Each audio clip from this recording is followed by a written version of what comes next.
Kita awali dengan informasi pertama.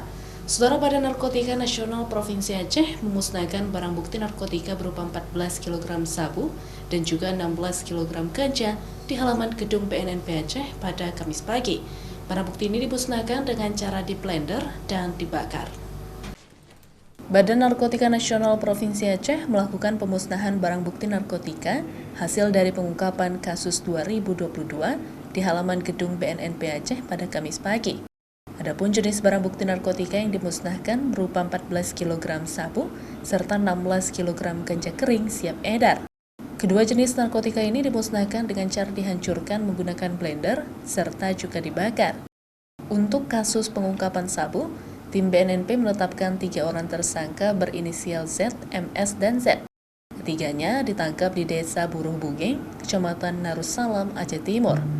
Sedangkan tersangka untuk kasus peredaran ganja berinisial AZ dan S yang diciduk saat melakukan aksi terlarang di Desa Surin, Kecamatan Meraksa, Kota Banda Aceh.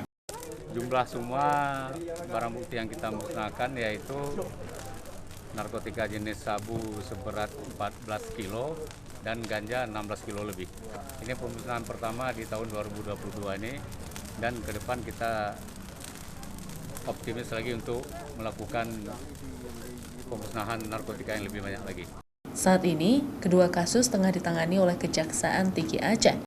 Dari hasil penyidikan, para tersangka diduga kuat sebagai pengedar ganja dan juga sabu, sehingga dijerat dengan Undang-Undang Nomor 35 Tahun 2009 tentang narkotika dengan ancaman hukuman minimal 20 tahun penjara dan maksimal hukuman mati atau seumur hidup.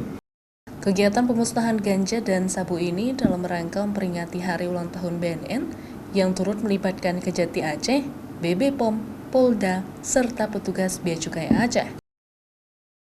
Nova Misdayanti, Kompas TV, Banda Aceh.